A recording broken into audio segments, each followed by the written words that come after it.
कुबेर यक्षों के राजा थे। यक्ष बीच का जीवन होते हैं। वे ना यहाँ के जीवन में होते हैं और ना ही वो पूरी तरह से जीवन के बाद वाली स्थिति में होते हैं। कहानी कुछ इस तरह है कि रावण ने कुबेर को लंका से निकल दिया और कुबेर को मुख्य भूमि की ओर पलायन करना पड़ा। अपना राज्य और प्रजा को खोने की निराशा में उसने शिव की पूजा करना शुरू की और एक शिव भक्त बन गया।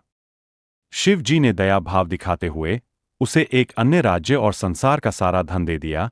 इस तरह कुबेर संसार का सबसे अमीर व्यक्ति बन गया। धन मतलब कुबेर, यह कुछ इस प्रकार देखा जाने लगा। कुबेर शिव जी का महान भक्त बन गया, परंतु जब भक्त को यह लगने लगे कि वो सबसे महान भक्त है, तो समझ जाए कि सब खोने वाला है। कुबेर को लगने लगा था कि वो शिव को इतना कुछ अर्पित करता है, तो वो एक महानतम भक्त था।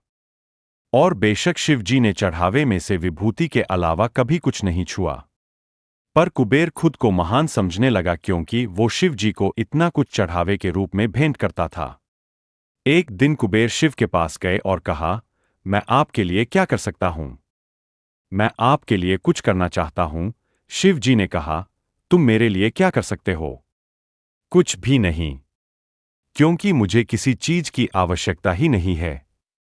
मैं ठीक हूं। परंतु मेरा बेटा, उन्होंने गणपति की ओर इशारा करते हुए कहा, यह लड़का हमेशा भूखा रहता है। इसे अच्छे से खिला दो। यह तो अत्यंत सरल है। कहकर कुबेर गणपति को अपने साथ भोजन के लिए ले गया। उसने गणपति को खाना खिलाना शुरू किया और वो खाते गए और खाते ही गए। कुबेर ने सैकड़ों रसोइयों की व्यवस्था की और प्रचुर मात्रा में खाना बनाना शुरू किया। उन्होंने यह सारा भोजन गणपति को परोसा और वे खाते रहे। कुबेर चिंतित हो उठे और कहा, रुक जाओ, अगर तुम इतना खाओगे तो तुम्हारा पेट फट जाएगा। गणपति ने कहा, आप उसकी चिंता मत करो। देखिए, मैंने एक सांप को एक कमरपेटी के रूप में बांध रखा है, तो आप मेरे पेट की चिंता ना करें। मुझे भूख लगी है, मुझे खाना खिलाए। आप ही ने कहा था कि आप मेरी भूख मिटा सकते हैं।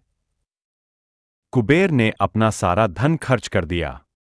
कहते हैं कि कुबेर ने दूसरे लोगों से भी भोजन मंगवा के गणपति को खिलाया। गणपति ने सारा भोजन खाने के बाद भी कहा, मैं अभी भी भूखा हूं, मेरा भोजन कहाँ है? तब कुबेर को अपने विचार के छोटेपन का एहसास हुआ और उसने शिव के सामने झुकते हुए कहा, मैं समझ गया, मेरा धन आपके सामने एक तिनके के समान भी नहीं है। जो आपने मुझे दिया उसी का कुछ अंश आपको वापस देकर मैंने खुद को एक महान भक्त समझने की गलती की और इस क्षण के बाद उसके जीवन ने एक अलग ही दिशा ले ली।